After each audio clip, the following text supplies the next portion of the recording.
Welcome to the Mile High Podcast. This is your host, Dr. Daniel Knowles. Thank you for joining us from wherever you are. We are at an altitude of 5,280 feet, where we hope you will be in June at Mile High. And we are super thrilled to have as a guest on this particular episode the one and only Dr. Jason Helfrich, who actually spoke at the first Mile High and several Mile Highs. Doctors Jason and Vanessa Helfrich were in chiropractic school together at Palmer. They now have two kids who are in school at Life. They started their practices in when they were in Colorado and were Mile High docs. We're grateful to have them as part of our Mile High community for years. As 100% chiropractic expanded, I'm sure we'll talk about that. They've grown their wings, and they're now based out of San Diego. And they have three beautiful kids.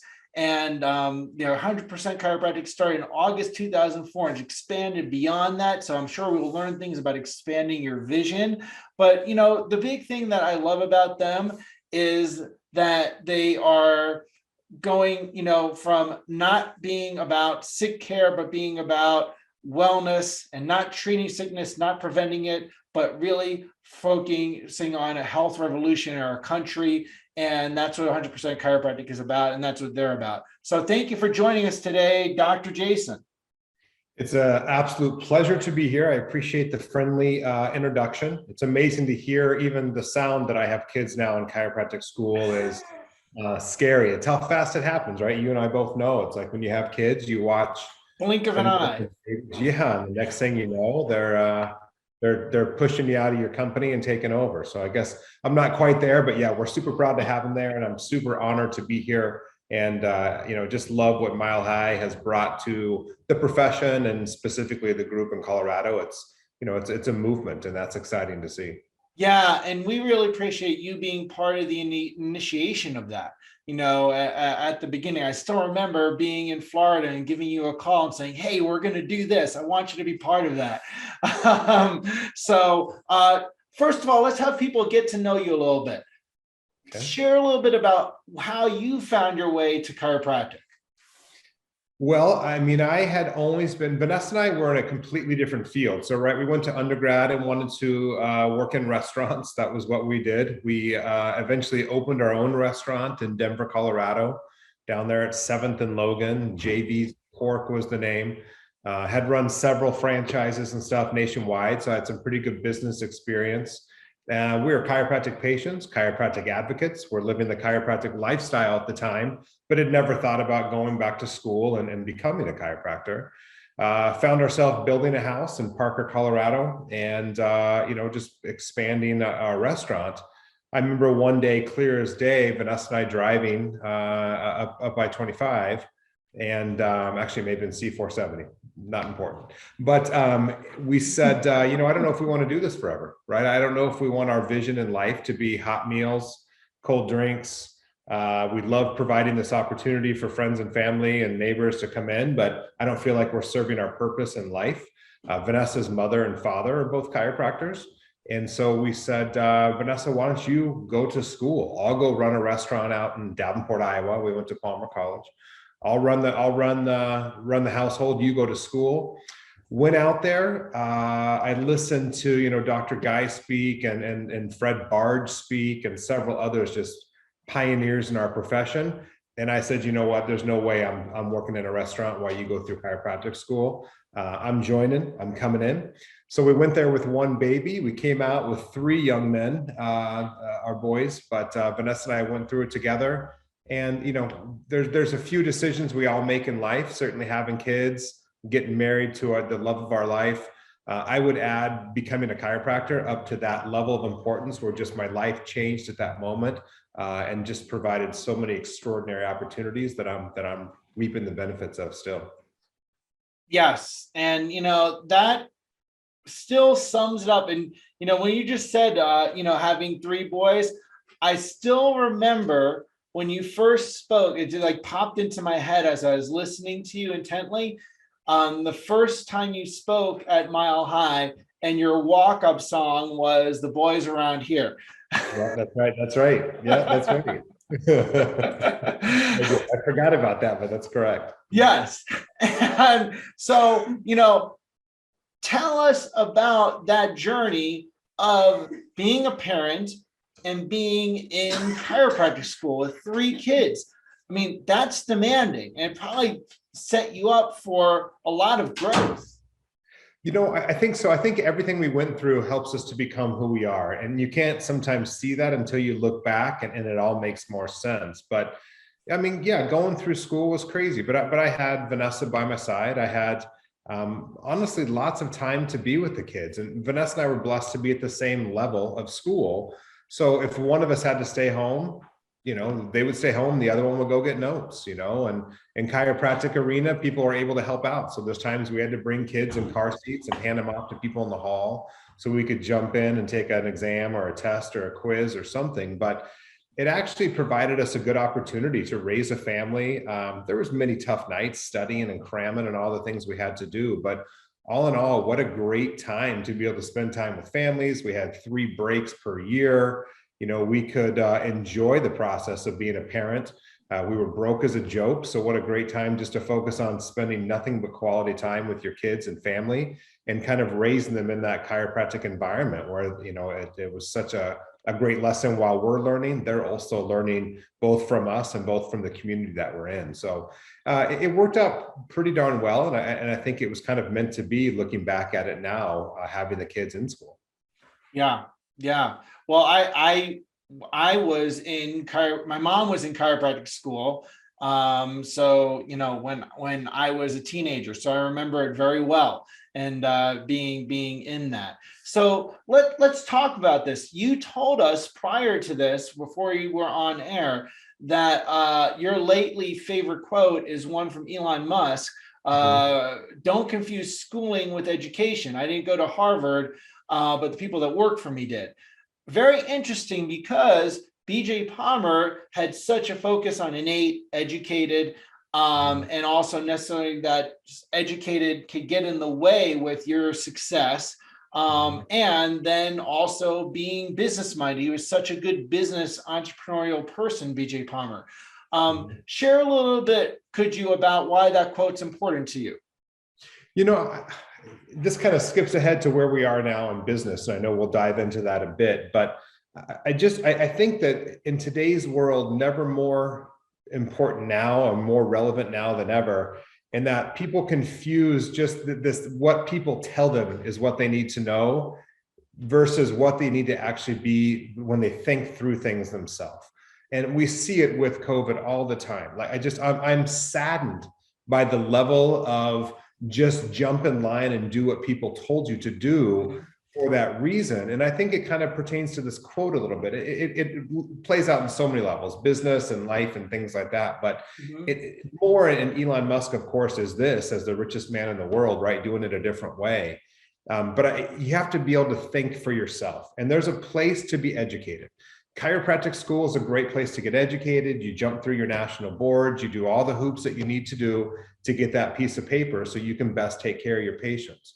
That being said, how you do that, how you're successful, how you empower those patients, educate those patients, inspire those patients, and not get sucked into this model of care that potentially is what people say you should do, or this is how you make a buck, or this is how you need to practice, but rather you focus on what you need to do, your principles, your philosophy, and you turn that into an education. So I think he doesn't say exactly this in that quote, but to me, what I get out of that is don't confuse what you've learned with what you need to do now to go out and change the world, right? Yeah. And I think that that's important that people realize that. It's important that we get our patients to think that, because people have got to start thinking for themselves. And oftentimes common sense is not so common now, right? We see that all the time. And I just love that he said that, because I think it really represents that when you throw out, names like Harvard and different things like that, people really get the picture of what we're talking about. Right. I went to school at Sherman, and that was a big shock to go from the Northeast, New York City, to Spartanburg, South Carolina. It's a little bit different. Yeah, wow. And I remember when I heard this first phrase, that I looked at the person saying, what are you saying? And I asked for directions, probably in a very thick New York accent at the time. And the person said, you can't get there from here. And I was like, well, what do you mean? We can't, like, and then he said, went through this whole direction and the red lights and so on. So you open up in Parker. I don't know if you had the vision of opening a franchise. A lot of people get out of school and think they can't get there from where they are, right? Right. So Yep. let's start with that, like what it's like in the starting phase of your practice. Did you think you were going to have a franchise? Were you just like, I'm opening the doors? Talk about that startup part. It was actually Colorado Springs. That was Colorado Springs. Yeah, Apologize. okay. You know what? Vanessa and I knew nothing more than we wanted to have a model that could potentially replicate. That's why we didn't name it after ourselves, like so many chiropractors do in things. And so we wanted to come up with a logo, a terminology, a brand name that we knew could do something else. What that meant, if you'd have told me it's going to lead to what I'm at now, I would have never believed you, right? It's extraordinary to watch what happens.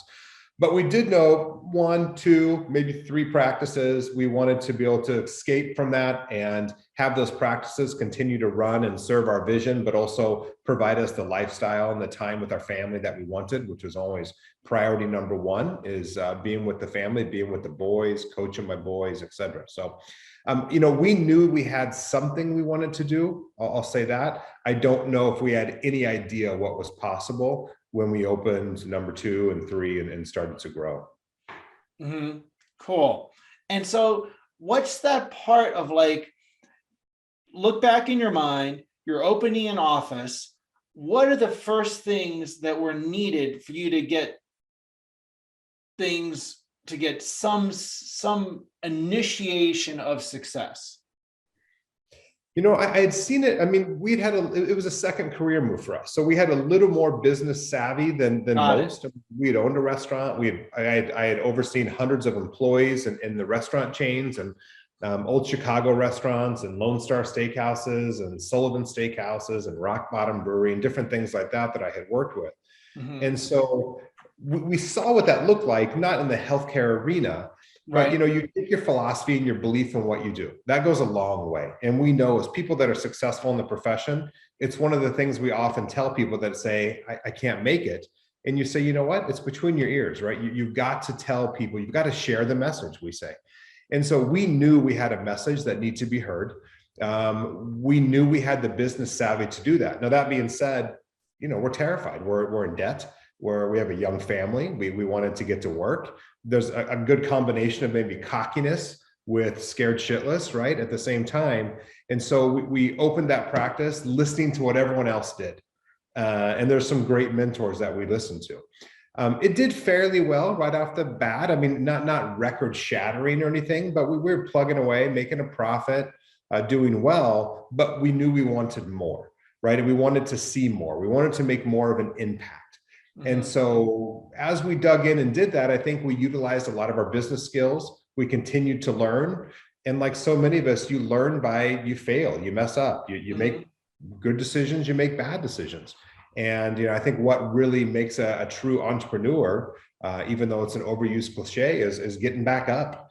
And it's not freaking out, it's not screaming. It's why a lot of people can't cut it in chiropractic and also just in business in general. Is it's easy when the times are good. It's very tough when the times are not. And how you respond to that really dictates if you are a successful entrepreneur, or at least one in the making, or if you're better off being an employee for somebody, which, by the way, isn't bad. That's 90% of the people. That's fantastic. There's safety. You can make great money. We employ amazing doctors that don't own their own places, that do extraordinarily well. For them, it's just they don't want the pressure and the stress of dealing with all the drama that comes with that. Others, we call unicorns, do, right? They want that stress. They want to know they can do anything they can so they can build the life that they want and potentially back out of that pretty soon, which we've learned is very important in this profession. And we show a lot of people how to do that. Right. Excellent. And so you mentioned something about philosophy and the importance of it. and the people you learn with, how important is philosophy for someone to be a successful chiropractor? Well, I think it varies from person to person. And I say this, know this, for me, it's everything, right? And for me, I couldn't be a chiropractor unless I had that philosophy. Now, if that was to be true, then there's people right now that run PI clinics that don't speak about subluxation at all that make a ton of money. So I guess it also depends what is success. If it's strictly money, do you have to have philosophy? Probably not, right? You can modify and create some sort of business model that people want. I don't know if that's chiropractic, at least in the way you and I think of that. Right. To me, I want to feel good. Success for me is money. That's for sure part of it. It's way more how I feel about myself when I lay my head down on my pillow at night. It's way more how my kids look at me when they want to know what my profession is. And so, my boys don't want to be chiropractors because mom and dad made good money. They want to be chiropractors because they see Vanessa and I in love. They see that we love our life. They see that we spend time with our boys. They see that we're building our dream life. A small percentage of that is having the resources to do what we want. A much larger percentage of that is actually being very proud of what we've built and feeling good about that. So do you have to have philosophy? No. Do you have to have philosophy to do it the right way? I would say yes. And you and I have both seen this. We've seen people that were extremely philosophical chiropractors know it probably better than you and I, if that exists, right? And bomb and not do well in business, right? We've seen that time and time again. And then I've actually seen them gone into other professions, and they were great with their understanding of our philosophy as a chiropractor and the chiropractic philosophy and the principles and such. There's a philosophy, science, and art. I don't think I'm the originator of this. People have said it's a three-legged stool. I've always thought of it as a four-legged stool. It's philosophy, science, art, and you really have to have a business leg to that stool. Otherwise, your philosophy and science and art aren't going to propel well. What are your feelings about how the business part is important? Business part is to melding with the philosophy, science, and art. Yeah, you nailed it. I would even add to that some of the best adjusters I've ever been adjusted by that couldn't make it. I've also had people that barely made it through school that are killing it right now. Right. And so, I think you say business, I would agree. I would add connectability, like your ability to connect with the patient is also essential. And there's a lot of people that say it's my way or the highway. That unfortunately isn't a great way to go. You may have a practice, but you're not going to build an empire that way. The consumer is at a certain point. You have to find a way to come down and connect with that patient and then bring them up to where you want them to be. That's a process. It took many of us years and years of study and education and having our philosophy challenged and having great discussions to develop the philosophy that we have. We can't expect patients to be there because we gave them a dynamic 30-minute talk after visit one, right? It's going to take time to do that. And so, I remember that when I first opened, this is one of the mistakes I made. It was, I had 160 slides and you had to come to this, and it was 2.5 hours long. And it started in 1895 in Davenport, Iowa, and it went through the Wilkes case. And, it was stuff people don't care about. It's stuff that they didn't relate to. Now they may someday. Right. We'll get to a point where they're talking about vaccinations. We'll talk to a point where, we'll get them there. Day one, though, people really want to know, do they trust you? Are you important to them? And do they feel like they can trust their health and their family's health behind you? And did you give them hope? And if you can get those points across, I'm the person for the job, and chiropractic absolutely has exactly what you need to deliver the goods to you and your family. Then I know I can get them through a series of table talk, workshops, conversations, the environment they come into, my web communication, etc. I'm going to slowly turn them into these chiropractic warriors that we want. Right. But I think that fourth leg of the stool, as you say, is your ability to connect with patients and run a business that's profitable.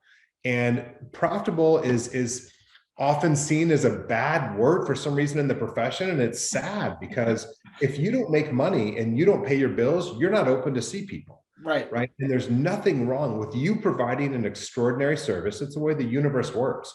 You should probably attract an extraordinary income. Now, what you do with that, If you buy Lamborghinis, that's great. If you donate it all to church, that's great. It doesn't matter what you do with these resources. That's up to the individual person. But know, and you've got to get your mind right, because you're going to receive a tremendous amount of income, and you should receive a tremendous amount of income for providing the chiropractic service and lifestyle and introduction to a lot of different people. People need to be ready for that. And it's a disease and a sickness in this profession where people aren't ready and confident enough to charge for what they do and be ready to make that income. Yeah. And you know, you said it exactly right. Same thing. Another thing that's seen as a profit, seen as a bad thing, but another word is sales. Like sales is a bad word. Yeah. You know, if people are going to engage with your services, a sale has to be made. And you have If to it be wasn't good for at sales, making nothing would sales. happen in the economy, right? So I mean, Yeah. so I mean, you're sold a car, you're sold power, you're sold a cell phone, you're Right. sold coffee every month. So sales are what make the economy move, and that's Right. essential. You're right. Right. You're right. Right. And hey, they're going to either get sold on allopathic care, or they're going to get sold on philosophically based, principle based chiropractic care. So, you know, there's a role that we play in that. So now that business area, talk about you run a chiropractic franchise. I'm not familiar with the chiropractic franchise. Most people are not, and that I speak to. Tell us a little bit about 100% chiropractic. What does it stand for? What's it's grown to? Well, 100% chiropractic has always been built around the idea that somebody that practices subluxation care, base care, can have still a high volume clinic and can make a tremendous income doing just that. Now, franchise is nothing more than a series of systems to give individual people the tools to do incredible things. Mile High is a good example. You've had many people from 100%, even under your umbrella there, either as attendees, some have had the opportunity to speak. They're all incredible people. They're all very different. So people look at a franchise as you have to do this. This is how you have to do it. That's craziness. A franchise is tools to be successful, allowing you to be the doctor. It allows people to connect with patients. It allows people to deliver the goods, the adjustment, empower patients to make better decisions for themselves and their family. But it shows them a way to do that, to make that profitable. The marketing, the billing, the advertising, the way to run the practice, the paperwork that's handed out, the web analysis, all of that is part of that. One of the biggest weaknesses the profession has is you have all these great chiropractors that are spinning 75 plates, and they do them all at a sea level just to keep their head above water. When they go to bed at night, they're so exhausted. They didn't enjoy it. They go back just to keep plates from falling. If you take a lot of those plates off and say, hey, we're going to spin these plates at an A level, you can guarantee that you're going to pay for it, but we're going to spin these at an A level, and you can make sure they're going to represent you at a high level. That frees you up to do the following: connect with your patients, build your practice, train your team, and really turn your team on fire where they want to go out and change the world, right? And run your practice day to day. That's what we want the chiropractors to do. So, you know, the term franchise has a bad terminology. People think it's just reproduced and cookie cutter and the same thing. It's not. We have extraordinary doctors that do everything from, you know, network to Thompson Drop to Gonstead to some even use Activator, but they're getting results with patients, and they're doing that under the umbrella of a fantastic company, right? My company, that supports them every step of the way and makes sure that they are highly successful and very profitable. Then we show them ways to step back out of that practice and still open more practices and build their empire larger, making a larger income and having some time for themselves and their family if that's what they want to do. Or maybe they want to adjust their whole life and they want to spend 40 hours a week in their office. That's amazing too. Great for those people, and we support them as well. So, you know, I think I appreciate the opportunity to clarify, because I think people look at a franchise as like, well, I'm not going to have someone tell me how to adjust. Yeah, I wouldn't either, right? There's no way. We want you to be the doctor. You adjust patients, you lead patients how you need to. You just don't have to worry about all the things behind the scene that drive chiropractors crazy and honestly drive a lot of them to failure sometimes. Well, that certainly sounds like some major benefits to be part of a franchise and franchising period, you know, in general. Are there other benefits that you want to mention? Well, it's a dynamic group of people, right? And so I'll say every company probably says this. It's a family and all the things that we hear, but you know, Mile High, essentially, when people come, they get plugged in. They leave a better version of themselves than when they came. It's amazing the transformation that can happen in 3, 4, 5 days. Unfortunately, they go back out into a world that's tough, right? You know, whether it's the virus or we're talking, you know, just people in an allopathic model that are fighting against what we're saying. And so that wanes a little bit, and they get defeated and beat up and start to listen to what other people are saying and whatnot. We have a group that keeps that from happening. So we get together 4 times a year. We present numbers to our peers. We hold each other accountable and we help each other out. We team build, we party, we have a good time, we celebrate. We live this extraordinary life of getting together. We're great friends, we're family, we're competitors. We want to beat each other and have the best practice in the company. But it's such an amazing group to plug into. And in any given week, any of our docs will probably speak to 10 of the other offices for, hey, how did you handle that? Or, hey, what have you done in this scenario? Or let me help you out on that. It's an extraordinary group of people. That the support team, I guess, is what I'm saying. That's outstanding. That's really outstanding. And you've probably seen some doctors, whether they worked for the franchise or they were owners of one of the franchises, you've probably seen some doctors that were more successful than others, and some that were less successful than others. What are some of the characteristics you've seen in chiropractors that are successful in 100% chiropractic, whether they be an owner or an individual doctor? Yeah, it's a good question. And we spend a lot of hours studying this. One, so we can acquire the best talent for our new practices. What makes a great 100% doc? 2 is all of our offices do very well. But yes, there's always going to be a bottom 25%. Even if they're all doing well, they're still the top 25 and bottom 25%. Right. So we have this discussion quite a bit. You know, I think a lot of it is their ability to connect. I'll say that word a lot because I think it's essential. Their ability to connect with their staff and have the support and get their vision across to this team of people that then represent them and their brand to all of the people they serve on the phone, in the community, all of these things. Most importantly, their ability to connect with their patients. Their patients, we do what we call empowerment, right? So we empower our patients to make the best decisions. That's a unique ability for a doctor to have the confidence and sit down in front of people and inspire them to make different decisions for the health than they ever thought. To start to make connections of, oh my God, I never knew that a subluxation here could have led to the following things that I've dealt with for years, that I've been covering up with drugs, potentially surgery, potentially living with it, right? And just not living my best life. So when doctors can connect at a super high level and their energy resonates at a high level, people follow them. They become leaders. Leaders are leaders because people follow them.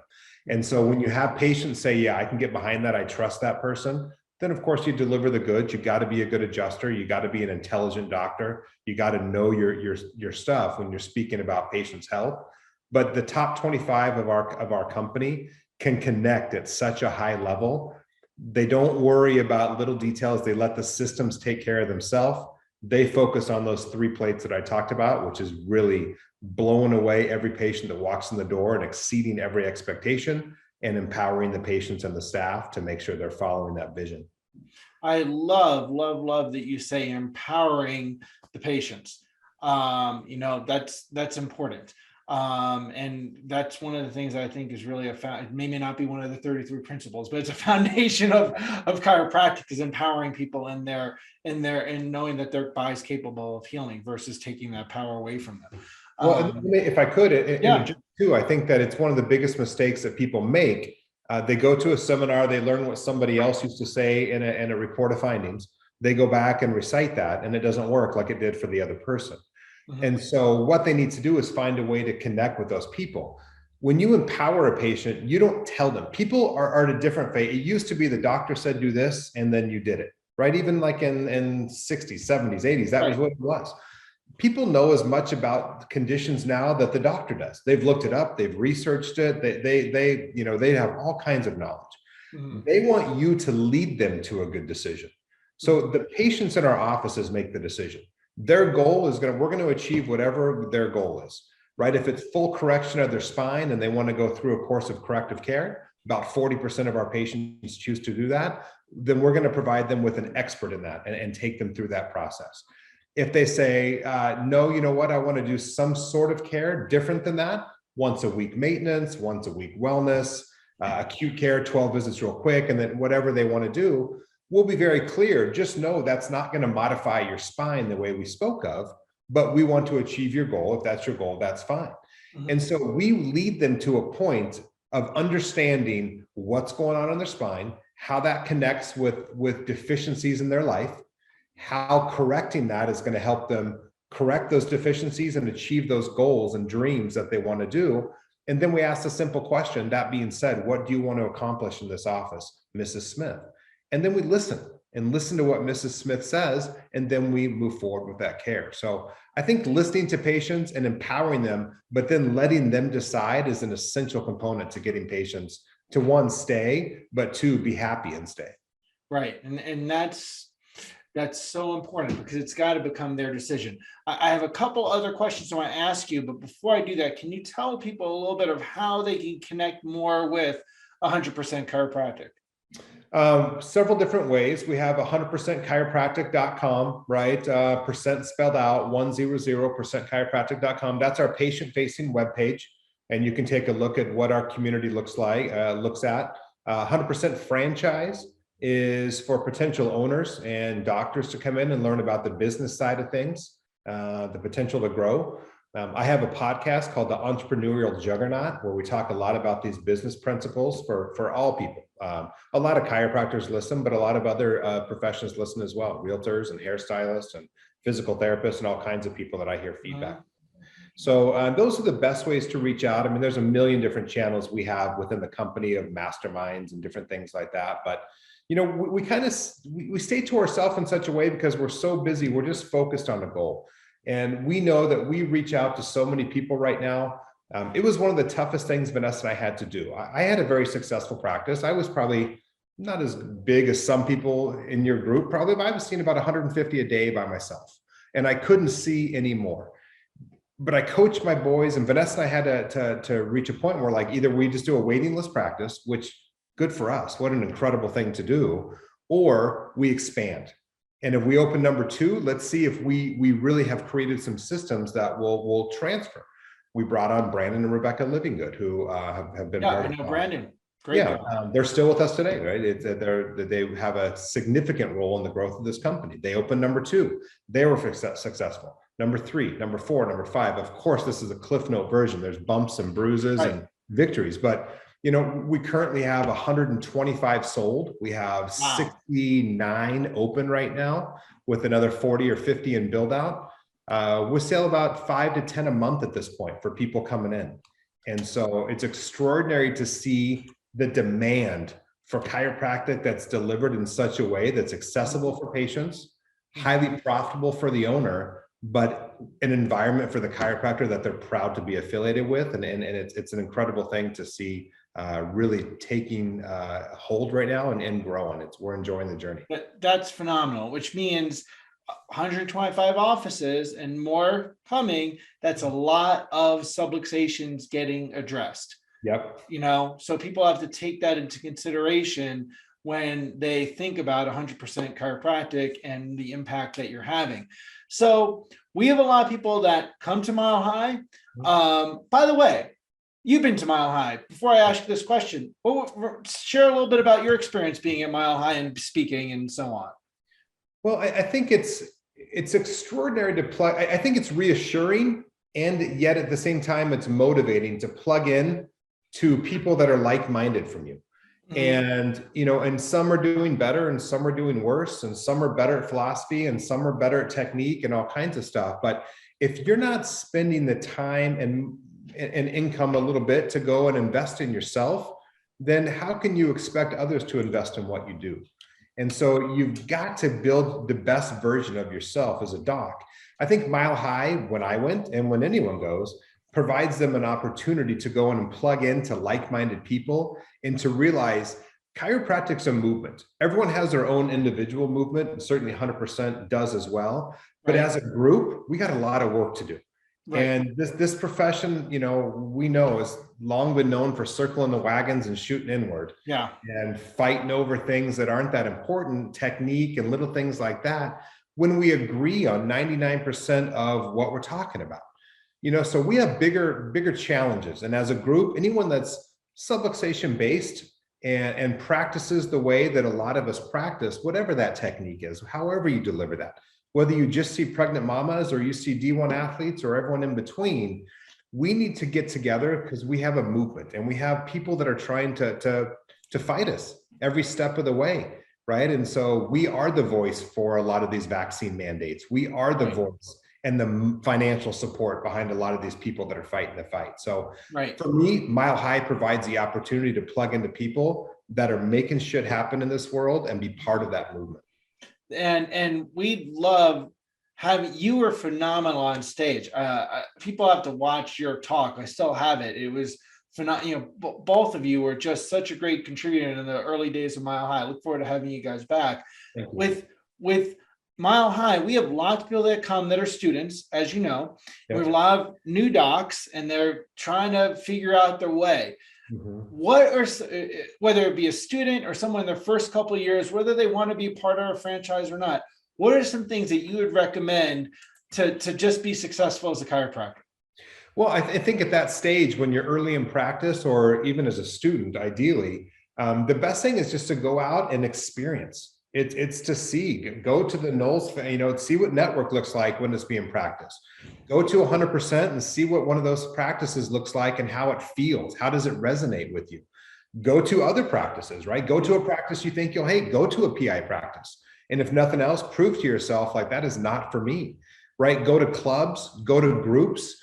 But the more you can put yourself out in an environment where you have to speak, where you have to defend your philosophy, where you have to actually articulate the message to other people, you develop your own skill set, and that's going to pay dividends way down the road. And that starts in student clinic. It starts before that, right? So these people need to work on themselves.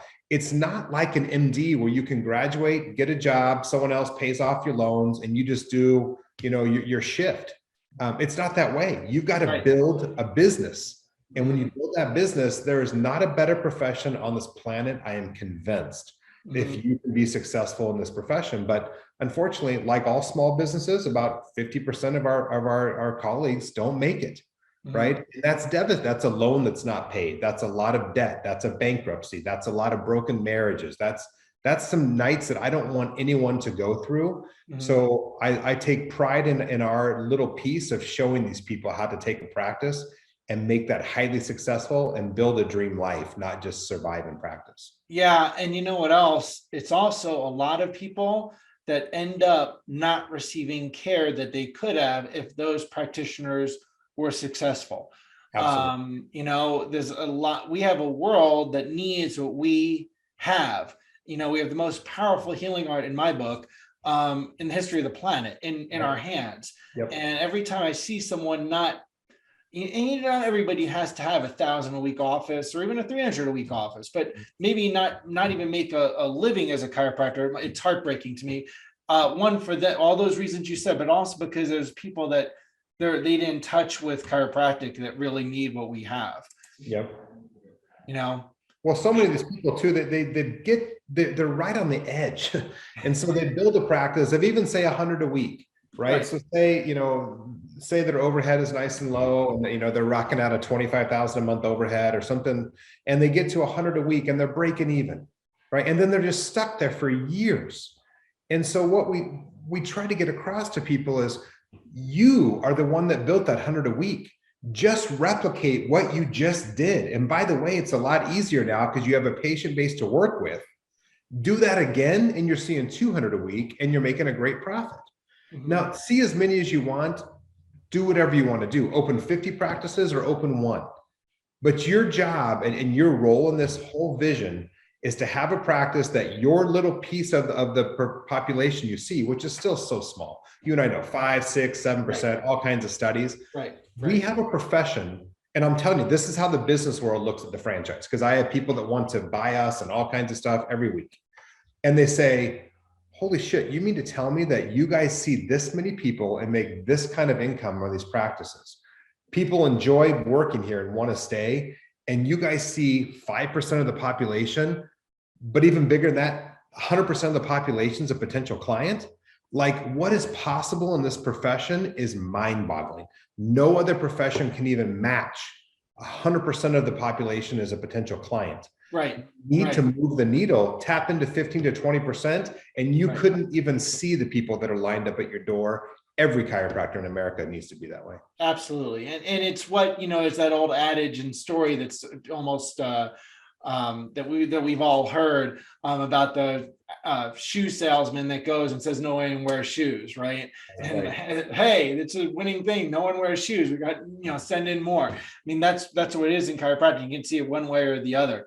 Yep. I really appreciate your thought process, the business mindset, and you helping chiropractors be more impactful, and all the things that you and Vanessa are doing to help others, and really appreciate your family values. Is there any last thing that you want to share with people, with listeners, about chiropractic or business, or about 100%? Yeah, I mean, that's a big question. In a brief answer, I would just say, just know what's possible. And sometimes you don't see it from where you're at. Sometimes when you feel defeated and you feel like you need to plug in, do so. Have a team and resources that you can speak with that keep you charged up, whether it's Mile High, whether you're part of 100%, or ideally you're both, right? Because a lot of our docs go to yours as well. It's as many things as you can do. But know what's possible in this profession while practicing the right way, while sharing the message with people. The big idea, subluxation-based chiropractic, however you want to phrase that, people are so excited to hear that. And it's not the easiest thing to say, because at first they're going to say, no, that's not what I'm talking about. I just want my shoulder to feel better. And for you to get across and say, I get that, but listen why that shoulder is bugging you, and listen to what the nerve flow that you feel is pain is also doing to inside your body. And that's what I want to talk to you about. When people understand that, it's like the move to supplements. It becomes a multi-billion-dollar industry because people prioritize chiropractic as, I have to get adjusted. It's primary for my family. It's preventative in nature. It's not reactive in nature. I just want people, I don't think people even tap into how incredible this profession can be. All the financial resources will come. You will make more than you ever wanted to make by doing the right thing and delivering that message. You can't stop it even if you wanted to, but just stay steadfast, stay to your grounded in your philosophy, and connect with those patients and be yourself, and you'll be amazed at what can happen. Yeah, absolutely. Thank you so much for taking the time to share that. And thank you for impacting so many people through chiropractic, through your offices. I mean, that's a lot of people on lots of tables more often, through your efforts and energy that you put in. It looks like you're having a lot of fun doing it. I know I have a lot of fun watching all the things you guys do. So thank you for continuing to do so. And thank you for keeping to changing spines and lives and minds with chiropractic. We appreciate you as being part of our Colorado Mile High crew, even though you're in California. We know you're at sea level now, but we won't hold that against you. I appreciate it more than you know, and appreciate the opportunity to come in and speak. And it was great to reconnect with you. And I know we'll speak many times in the future, but yeah, I just can't thank you enough for what you and Rochelle do as well. And I think that the profession needs a lot more people like the two of us to step up and lead, right? And you'll be amazed at what your potential. I think you and I both know sometimes we surprise ourselves by what we accomplish. And so get out and do it, man. And the profession needs more people making waves. So go make some waves. Yeah, I couldn't agree more. We do need to make waves. And I like the network reference there too. And so, hey, we look forward to seeing everybody at Mile High in June. Clear your calendar. milehighchiro.org is where you can get all the details. And of course, if you enjoy these podcasts, make sure you hit subscribe. And we look forward to seeing you on higher ground at Mile High. And do please check out what Doctors Jason and Vanessa Helfrich are doing with 100%. They're making incredible things happen in chiropractic. Thank you for keep changing spines, lives, and minds with chiropractic. We'll see you on higher ground in 2022.